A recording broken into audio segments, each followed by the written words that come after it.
नमस्कार दोस्तों, welcome to our channel. मैं हूं Vijay Malhotra, founder of pedal and tring tring. इस वक्त मैं हूं मुंबई एयरपोर्ट के बाहर और जा रहा हूं दिल्ली। दिल्ली में कौन सा इवेंट है जो मैं अटेंड करने जा रहा हूं वो मैं आपको आगे बताऊंगा।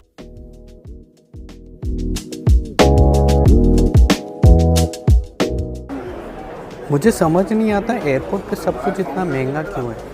यहाँ पे 250 रुपये का समोसा बेच रहे हैं, डज़न नहीं, एक पीस, और 250 रुपीज़ की कटिंग चाय। बताओ आप पियोगे?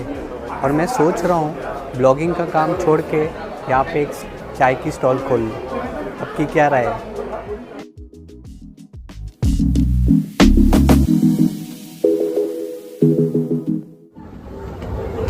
और दिलवालों की दिल्ली में पहुँच गए हैं। 1.5 घंटा फ्लाइट लेट थी, खैर कोई बात नहीं।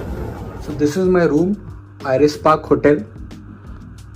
Nice comfy looking bed and here's a TV and bathroom. So सुबह के 7 बजे हैं और मैं रेडी हो रहा हूँ इवेंट के लिए। मुंबई में इतनी ठंड नहीं होती तो गर्म कपड़े पहनने का मौका नहीं मिलता। सो आज दिल्ली में है, मौसम अच्छा है, ठंडा है। सो सोचा कि थोड़े विंटर वेयर पहन ले। एक ये तरीका भी है स्कार्फ पहनने का, पर आई थिंक थोड़ा स्टिफ लग रहा है। सो पहले वाला जो स्टाइल था वैसा ही रखते हैं, सिंपल, और आई थिंक ये अच्छा लग रहा है। So I am ready to go. Time for some breakfast. All set to get into the bus and heading towards Chicago University for the event, and I'll talk more about the event when I reach there. Okay, now the most important part of my Delhi trip. I'm here to attend a 2-day workshop which is called as the South Asia Cycling Workshop. It is being held at the University of Chicago, which is right behind me. And the basic agenda of this workshop is to discuss the past, present and future of cycling in low and middle income countries. So this workshop is going to be attended by people from the academia, researchers, urban planners, advocacy groups, manufacturers and content creators like me, and many more.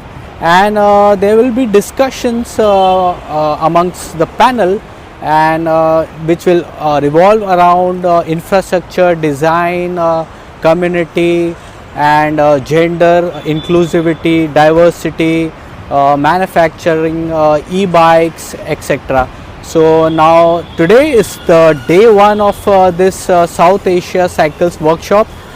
So let's get started, and I'll be covering as much as possible and talking to a lot of experts and people who are present at this workshop. So stay tuned and watch this video till the end.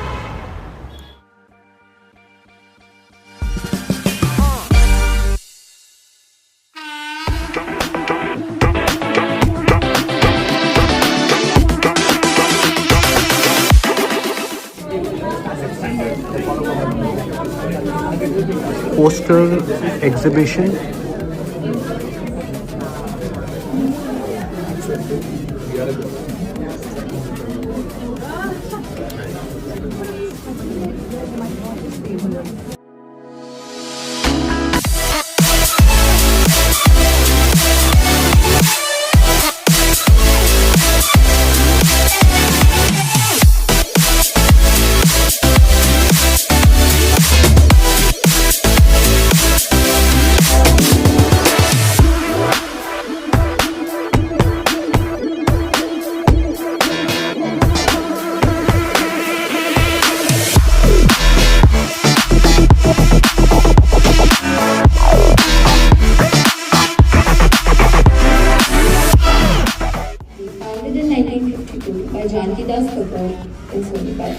Catered to the upper middle class.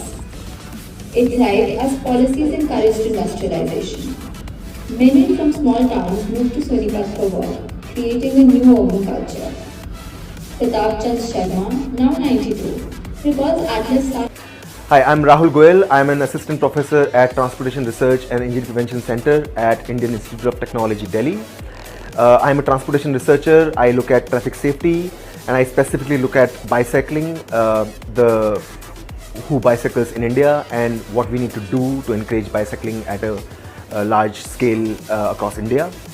The need for this workshop, the South Asia Cycles Workshop, came because we realized that there was no dedicated forum for cycling.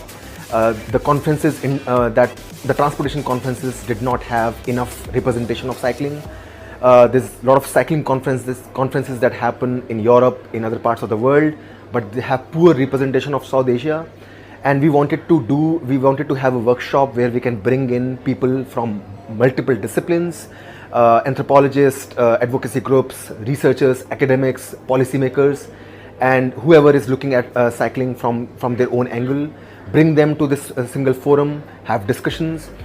The workshop, which will be done over 2 days, will cover different research questions through 6 different panel discussions. And there are posters, there are films that we have here. There's an exhibition on history of cycling also. And we look forward to what comes out of this interaction. I'm Arjit. I'm the founder and CEO of MyBike. Very excited to be here at the South Asia Cycles Workshop. I think it's going to be a very interesting exchange of thoughts and ideas of so many people across the country who are working in this direction of a common goal, which is seeing a more livable city and a more cyclable city.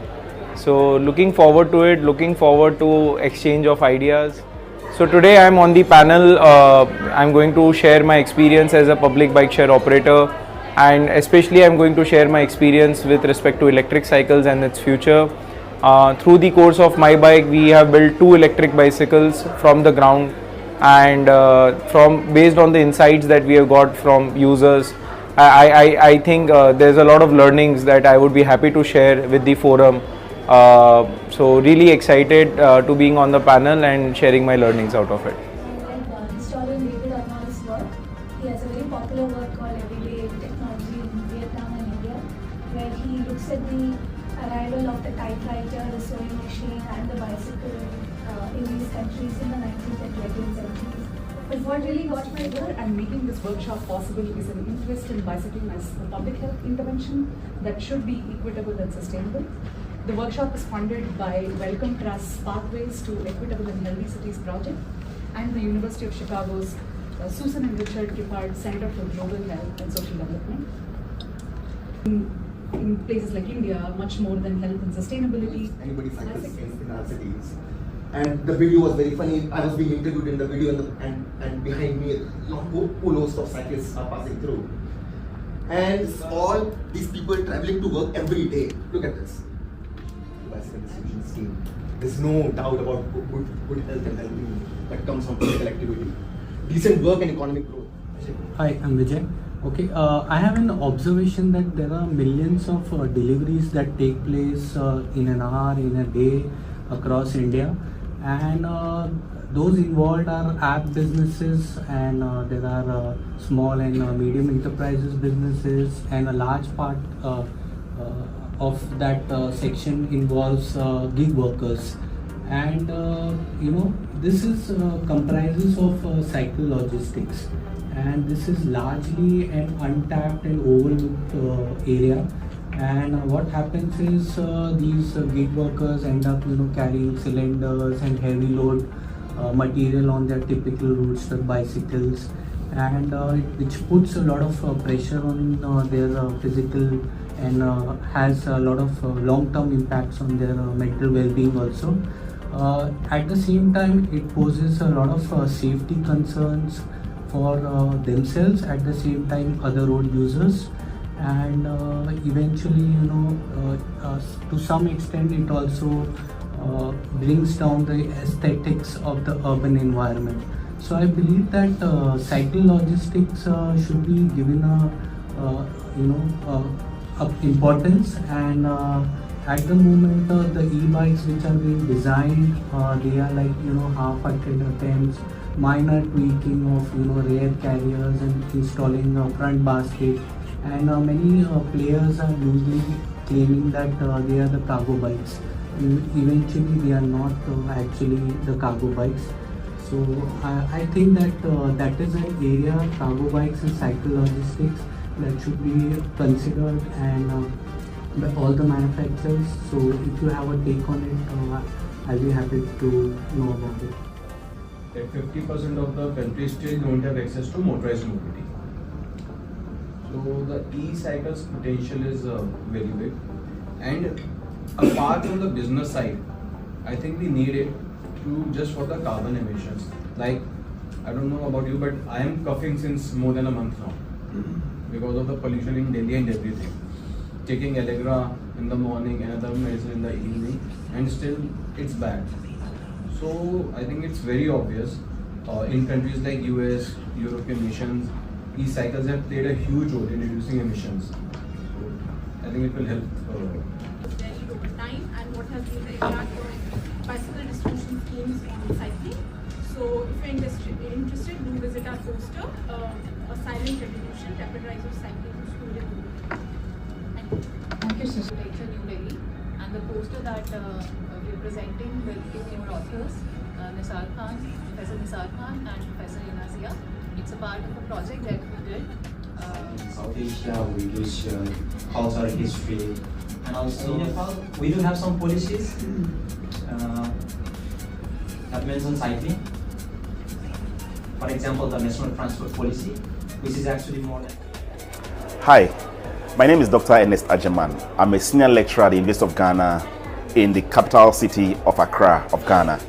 Recently, we did some work, a comparative study of biking, safety and infrastructure, the barriers to biking, as well as the prospects in biking in the city. And we're doing this vis-a-vis other studies being carried in 3 Asian cities, Chennai and Delhi in India, and also Dhaka in Bangladesh. And what we sought to find out was to see who are the people who bike.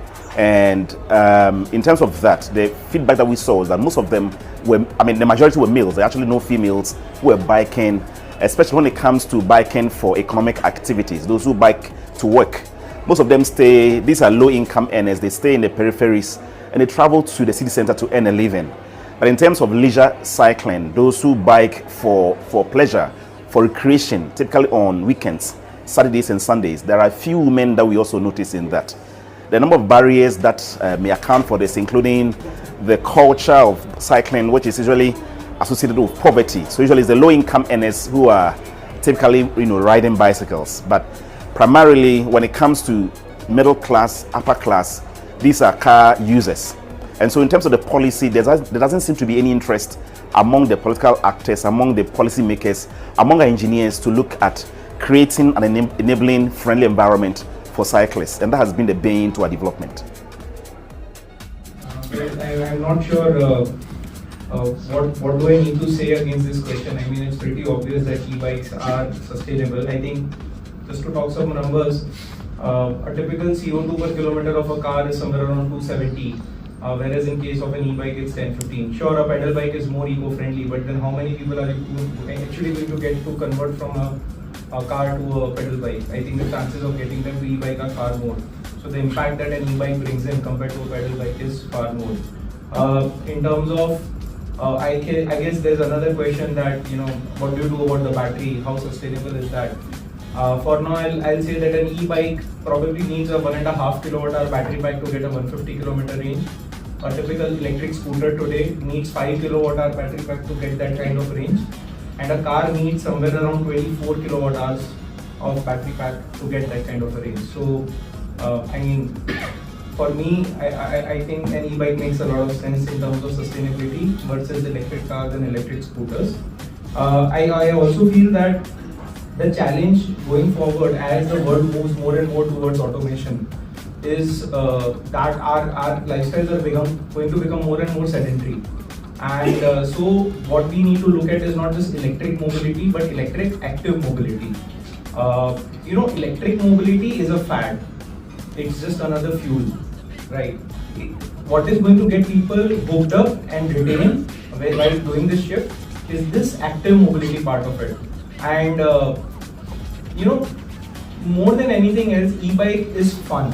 When you ride it in that pedal assist mode, that adrenaline rush that you get, it's fun, and that's the hook. That is what is going to keep people coming back to an e-bike. They will get bored of an e-scooter eventually. Initially, अच्छा लगेगा. An e-scooter is just another means of commute. E-bike is, and a lot of people, say there are a lot of health benefits of cycling, and they typically point to physical health benefits. But if you ask me generally, the reason people continue to cycle is the mental happiness that they get out of it. It's just blissful. So I think e-bikes have a great future. The other layer is whether he's a commuting cyclist or whether he's a recreational cyclist. Now there are very little captive recreational cyclists and there are very little choice commuting cyclists. Fine, but these four varieties exist. Fine. Then the other thing is the context itself. What kind of a infrastructure or a street are we thinking that a cyclist is going to use? Cyclist is going to use a cycle lane or a carriageway or a cycle track or things like that. And again, it depends on what part of the city you are in. Are you on an arterial road or are you on a neighborhood road and things like that? The requirement from the infrastructure to meet these different requirements is very different. To the detail, the design can respond very differently. Across Asia for that matter. So, but it's part of that question that we have to address, because we don't want to get to the point where we have loads of that waste and then we're like, oh yeah, right, we need to deal with this now. If we start thinking about it now, can we improve the design and life and longevity of that product to reduce that problem at the end of the day? First detailed study I came across James Wood. He was a professor in the University of Wisconsin, and he came to India and studied cycling and mobility policies in India. And the historical thing he documented, which I found fascinating, Patrick Geddes was invited to Lucknow, UP in 1915 to prepare plans for UP cities. And by in next 10-15 years, they have prepared plans for almost 15 cities in UP. They all had cycling. When Corbusier started looking at the city, and of course he was fascinated by cars and the movement of cars. So there is a gradation of highways which pass through the city, and each sector is planned in such a way, and they are sort of taught in planning school in a celebrated way, that they are self-sustaining neighborhood which are inward looking, and on the outer periphery there is a green buffer. Okay, that's because one is that you want to segregate the human movement and the automobile movement completely. You said, and we're talking about essentially the infrastructure. So where and we talked a little bit earlier in the sessions about where do you plan that infrastructure, for whom do you plan that infrastructure? And we've been struggling with this a little bit in Pune, quite frankly, because this issue of where do I build the cycle track and who wants the cycle track? Because it turns out livelihood cyclists are about cycling infrastructure. They have other issues. I mean, they have livelihood issues which are much bigger. But even within mobility, their issues are a little bit different. Where can they stop? And on the other end of the spectrum, because I come from Pune, there are all these recreational cyclists, and it turns out there's a huge number of them. None of them want cycle tracks because they're cycling at the wrong time. I know Divya laughed because we had a conversation this morning, but it's true. Racing. Their trip pattern, I mean, it's not a trip pattern, it's recreational. They have certain kinds of cycles, they have speeds, and it turns out a lot of them are pretty rich and therefore drive cars to their work, so they're not exactly sort of asking for street narrowing and all of that. They just want to have their good cycles. Session 1 of the South Asia Cycle Workshop is over. Time for lunch and everyone is taking a break. Okay. Hi, I'm Arjit and I'm from iBike. Okay, visualize the most beautiful, literally close your eyes and visualize the most beautiful cycle lane that possibly the best of engineers can design, solving most of the problems that we have identified. and then let me run through a few problems and like give an answer if this can be solved. So assuming you have created provision for dedicated hawking zones and a customer is relishing and the spice of pani puri hits him and he doesn't realize and he enters the cycle corridor, would that create a conflict? I mean, you can educate the hawker, but can you educate each customer of the hawker not to stand in the cycle lane? My second question is, say you create on-street parking and a car user gets out of the car, opens the door, doesn't realizing that there's a cyclist coming from behind and there's a conflict there. How does the design solve that? You need trees for cycling lanes to work. Just segregated, dedicated cycle lanes are not going to work. You need shaded cycle lanes. The moment you create trees, it hampers the visibility of the retail outlets. The shopkeepers are going to resist because it's a question of their livelihood. How do you address and align objectives there? We are entering this, so to say, Amrit Kal, or I say concrete Kal, where India will be continuously in development mode and the left will constantly be dug up, sometimes by the electricity guy, sometimes by some other utility guy. I never see destruction of the median unless there is a flyover. Median में कभी कोई development work नहीं होता. Median हमेशा linear मिलता है, clean मिलता है, lighting सबसे ज़्यादा होती है. Linear median में कहीं conflict नहीं दिखता. So I strongly feel that cycle lanes on the median of the road is the way to approach. Yes, you rightly pointed out that eventually at the end point the customer will have to come on the edge of the road. He will enter the mixed carriageway. Just design for intersection in such a way that there is a smooth flow of the guy from the median lane to the mixed carriageway at an intersection prior to when he wants to enter his right. Can't we all for once give at least 1 hour to in this direction and really see what are the problems in this direction, because you address so many conflicts just by this approach. So this is my humble submission. Over here, I'm going to pass the mic to all of you and request you to weigh in on all of them as you please. You should also feel free to introduce yourself more if you'd like to provide background on why you're saying what you're saying. Yeah, my question is to Geetam ma'am. I just wanted to understand regarding the comprehensive mobility plan. In Guwahati, this prepared the latest. To start with your question, two problems that we see from our perspective. One, the local capacity, and not just at the city ULB level or the local politicians, even the traffic police, because urban is a multi-sector, multi-agency problem. So why not involve education department like we try to do in Pakistan? There is connections that now activity is good, but because it is typically people driven. When people leave, all that you've taught them, all that you've agreed with them moves and it fizzles down. So it has to be again a multi-tier approach also. Mahua, state. So we looked at North. North is doing the roads that you make, the national highways in the country. They're maybe 2% of the whole roads that are being built. Millions are better at that game of ensuring that even at a corporate entity level, they can access these resources better than companies like yours, because 18-24% rate for a corporate entity is like at par with any other unsecured loan, like MFI loan there. So what are the hindrance barriers are there? So those kind of things have explained. Thank you. Cycling infrastructure.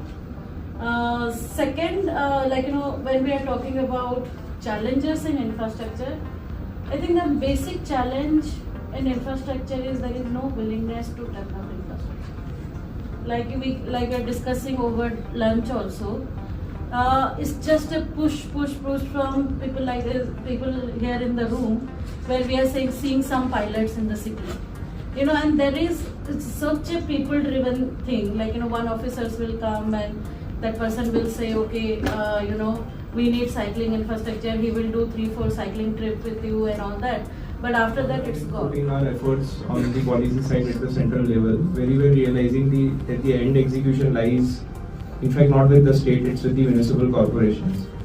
Firstly, I just want to thank Rahul and others, Kavi and Smriti and others who organized this. It really feels like home to be in a group where everybody's talking cycles. And it's really nice, and I'm certainly hoping that the next one is going to be in Pune as an annual thing.